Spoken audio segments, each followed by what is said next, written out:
हैन लिनु किन पर्यो ख्रिस्टमा समर्पित भइसकेपछि हाम्रो जीवन परमेश्वरमा समर्पित भयो क्या। बप्तिस्मा चाहिँ एउटा आज्ञाकारिता त्यो हामी त्यसरी बुझ्नु पर्छ है। अनि बप्तिस्मा दिने यूहन्नाले येशूको मानवता र परमेश्वर त दुवैले देखे। उहाँले पहिले यूहन्नाले येशूलाई ख्रिस्ट नै हुनुहुन्छ भनेर चिनेनन्। उनले येशूलाई एउटा मानिसको रूपमा मात्र देखे, तर पवित्र आत्माले उनलाई येशू को हुनुहुन्छ भन्ने कुराको जानकारी दिनुभयो। यूहन्ना 1:29 हामी 29 देखि 34 मा देख्छौँ। उहाँको बप्तिस्माको लगातार पछाडि येशू परीक्षामा पर्नुभयो। फेरि अब है सुरु भयो। अनि हामीले देख्छौँ कि यी दुई घटनाहरू कसरी जोडिएका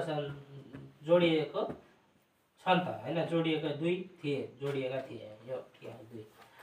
येशूले आफ्नो सेवाकाईको सुरुवात गर्दै हुनुहुन्थ्यो अनि शैतान उहाँको विरुद्धमा खडा भयो है। यो उहाँको सेवाकाई सुरु गर्दै गर्दा अनि शैतान चाहिँ के हुन्छ नि त विरुद्धमा उठेको हामी देख्छौँ। येशूको परीक्षाले उहाँको मानवतालाई देखाएको छ। उहाँ पनि हामी जस्तै परीक्षामा पर्नुभयो, तर उहाँले कुनै पाप गर्नु भएन। परीक्षामा चाहिँ परमेश्वरलाई लिन सक्छ कसैले? शैतानले परमेश्वरको परीक्षा लिनै सक्दैन है। यति चाहिँ हो, अहिले शैतानलाई के चाहिँ स्वतन्त्र छ भने परमेश्वरको अगाडि गएर बोल्न चाहिँ सक्छ है। परमेश्वरको अगाडि गएर बोल्न चाहिँ सक्छ, किनभने शैतानको अहिले दिन छ क्या, यो अब मौका छ। अनि त्यही भएर त अयुबको विषयमा शैतानले कुरा गर्छ है। तर परमेश्वरको अनुमति बिना त्यसले सिन्का पनि उठाउनु पाउँदैन नि, त्यो छ नि त। यदि परमेश्वरले अनुमति दिनु भएन भने शैतानले हाम्रो कपालको रौँ पनि छुनु पाउँदैन क्या। त्यसैले हामीले सधैँ परमेश्वरको सँगै भयो भने शैतानले केही नै गर्न सक्दैन क्या। त्यो हामी प्राय धेरैले त्यो के अरे एकजना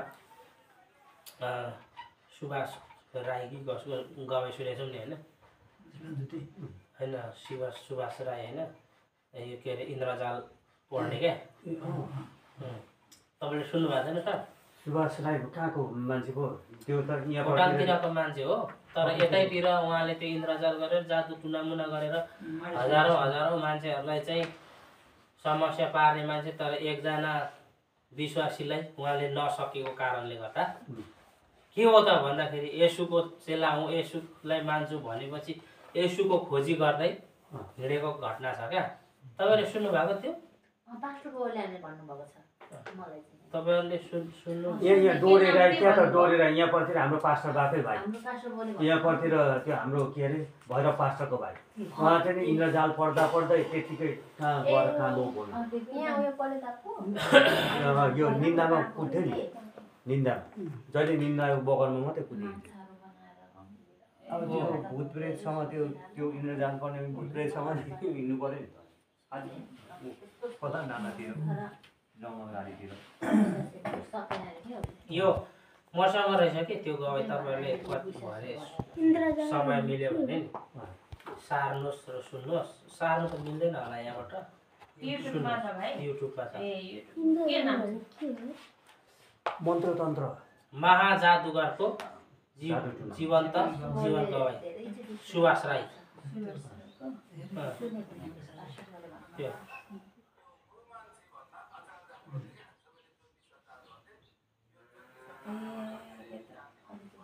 यो उसको गवाई सुन्नु। मैले के भन्नु खोजेको मात्रै भने नि, साधारण विश्वासीलाई उनले चाहिँ होइन उनको जादुले उनको टुनामुनाले छुएन क्या। त्यो त परमेश्वरले अनुमति नदियो भने त सक्दैन नि त। तपाईँ हामी कहीँ डराउनु पर्दैन। दुष्टको जस्तो सुकै ठुलो शक्तिशालीको कुरा किन नहोस्। उहाँले हजारौँ मान्छेहरूलाई टुनामुना गरेर मान्छेलाई चाहिँ ठाउँको ठाउँ थलो पार्ने मान्छे हो उहाँ है। उहाँ थुप्रै इन्द्रजालको 100 मुन्द्री पढेको मान्छे होइन।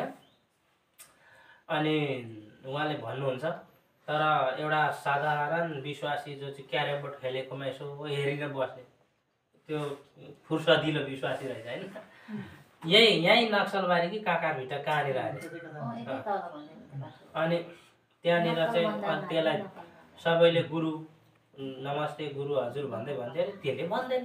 यत्रो आँखा फुकालेर हेर्ने होइन बडो खुसी मनपर्छ क्या उहाँको त्यो। अनि किन त्यस्तो भयो त भन्दाखेरि त उहाँ त क्रिस्चियन रहेछ होइन। अनि हामीले बुझ्नुपर्ने कुरा यदि दुष्टले जतिसुकै रणनीति गरोस् तर परमेश्वरले अनुमति दिनु भएन भने हाम्रो कपालको रौँ दुष्टले छुन सक्दैन क्या। समस्या चाहिँ के हुन्छ भने हामीले परमेश्वरलाई मौका दिँदैनौँ अनि शैतानले मौका पाउँछ। त्यो भएर हामीलाई दुष्टले धेरै समस्या दिनुको कारण चाहिँ त्यो छ। त्यसैले गर्दा येशू ख्रीष्ट परीक्षामा पर्नुभयो। यो हुँदाखेरि हामी के देख्छौँ त भन्दाखेरि उहाँ चाहिँ मानिस हुनुहुन्थ्यो क्या। शैतानले अब मानिसलाई परीक्षामा पारेको। येशू ख्रीष्ट हुनुहुन्छ भन्ने कुरा थाहा थियो, येशू ख्रीष्ट नै परमेश्वर हुनुहुन्छ भन्ने कुरा शैतानलाई थाहा थियो। थाहा नभएर गरेको होइन है, शैतानले त्यस्तो कुरा धेरै हामीभन्दा धेरै बुझ्छ। तर येशू ख्रीष्टको परमेश्वरत्वलाई होइन मानवत्वलाई चाहिँ शैतानले परीक्षामा ल्याउँदैछ क्या होइन। सुरुमा के भन्छ, तपाईँ भगाउनु भएको रहेछ ए तपाईँलाई त होइन यो ढुङ्गालाई रोटी हो भन्नुहोस्, रोटी बनाएर खानु भनेर होइन। मानिस रोटीले मात्रै बाँच्दैन भनेर भन्नु। त्यसपछि होइन एउटा के अरे पहाडमा लागेर हाम फाल्नु भन्नुभयो। त्यसपछि एउटा देख्ने डाँडामा कर सबै तँलाई जिम्मा दिन्छु मलाई दण्डवत गर लोभ गर्छ नि मानिसको त्यो हुन्छ नि त लोभ गर्ने। त्यो सबै चाहिँ मानिसको स्वभावमा हुने कुराहरू क्या। हामी त्यस्तो भएको भएदेखि गरिहाल्छौँ। ढोकिदिया होइन सबै संसारै दिने हो त होइन, के गर्नु त मान्छेको स्वभाव त्यो हुन्छ नि त। तर येशू ख्रीष्टले त्यो कुरामा फस्नु भएन। मान्छेको स्वभाव र परमेश्वरको स्वभाव त्यहाँ हामी देख्छौँ है। अर्को कुरा हामी हेरौँ, यो सुसमाचारले के भन्छ त येशू ख्रीष्टको मानिसको विषयमा है। जब हामीले सुसमाचार अध्ययन गर्दछौँ तब येशू एउटा मानव हुनुहुन्थ्यो भनेर हामीले देख्छौँ। उहाँ हामी जस्तै वास्तविक परिवारमा जन्मनु भएको थियो। उहाँ पनि भोकाउनु भयो, थाकिनु भयो, उहाँ पनि हामी जस्तै सुत्नु भयो। उहाँको पनि घनिष्ठ मित्रहरू थिए जसले उहाँले अति प्रेम पनि गर्नुभयो। उहाँले पनि दुःख होइन खुसी दुःख रिस आदिको अनुभव गर्नुभयो। उहाँले दुःख भोग्नुभयो, क्रुसमा मर्नुभयो। यो घटनाहरू हामी यहाँनिर देख्छौँ। यो सबै मानिसको जीवनमा हुने घटनाक्रमहरू। परमेश्वर हुनुभएको भएदेखि सबै दुःख के भन्छ छ नि एउटा भूमन्तरमा सकिन्थ्यो होइन। भूमन्तरमा उहाँले बोल्नु मात्रै हुनुभएको भएदेखि सबै कुरा के हुन्थ्यो, दुःख सुख सबै सकिन्थ्यो। तर के देख्छौँ उहाँले त्यो गर्नु भएन। उहाँ मानिसको रूपमा हुनुहुन्थ्यो र दुःख पाउनुभयो, भोगाउनु भयो, रिस उठ्यो एकचोटि मन्दिरमा होइन। त्यो मन्दिरमा के व्यापारीहरूले पुरा होइन उनीहरूले जे मन लाग्यो त्यही गरिराखेको अवस्थामा गएर चाहिँ परेवाहरू उडाइदिनु भयो, भत्काइदिनु भयो नि दोकान। तिमीहरूले चाहिँ यो परमेश्वरको भवनलाई चाहिँ के गरेको होइन, डाकुहरूको अड्डा बनायो तिमीहरूले भनेर रिसाउनु भयो। दरो रुनु भएको छ कति ठाउँमा होइन, उहाँ दुखित हुनु भएको छ। त्यो भनेको के हो त भन्दाखेरि मानिसको स्वभाव होइन, मानिसमा हुने कुरा येशू ख्रीष्टमा थियो। सुरुको मण्डलीहरूका झुटो शिक्षकहरूले येशूको मानवतालाई स्वीकार गरेनन् है। उहाँ परमेश्वरको पुत्र र परमेश्वरको होइन एउटा दूत हो भनेर भन्थे कि मानिस होइन, मानिसमा होइन भनेर।